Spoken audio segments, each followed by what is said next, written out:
Adəm əleyhissalamdan sonra Muhammed sallallahu aleyhi və səlləmə qədər Allah Teala 124 min peyğəmbər göndərir.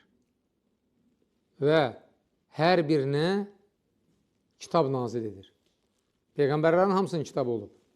O kitab ki, onun vasitəsi ilə insanları arasında hökm verirlərmiş. İnsanlara yaxşı işləri öyrədirlərmiş, pis əməllərdən çəkindirirlərmiş. O kitab nədir? Kitab elmdir. Deməli, o kitabda olan elm ancaq o Peyğəmbərdədir. O Peyğəmbərdə də o elm varsa, deməli, bu birilərinin hamısından üstündür. Necə ki, Muhammed sallallahu aleyhi və səlləm Quranı bilirdi, hamıdan üstün idi, Quranı öyrədirdi.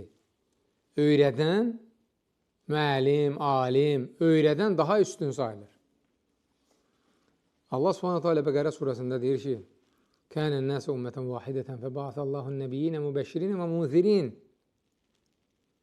Allah insanların hamısına, hər bir tayfaya, qövmə, xalqa, millətə Peyğəmbər göndərib. Göndərib ki, onları Allahın əzabı ilə qorxutsunlar və cənnətlə müjdələsinlər.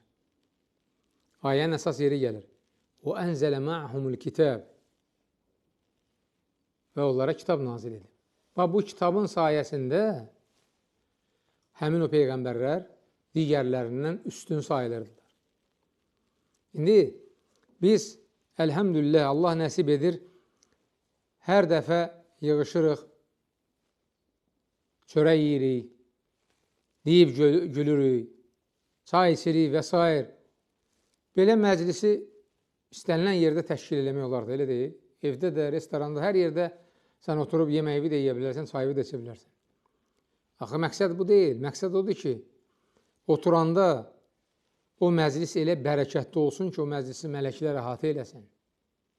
Allahın mərhəməti o məclisdəkilərə bürüsün.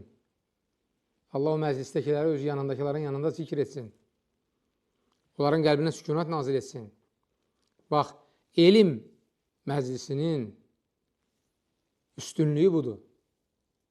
Elm alanda, digər bir hədisdə Peyğəmbər sallallahu aleyhi ve sellem deyir ki, sanki cənnət meyvələrinin arasındasan.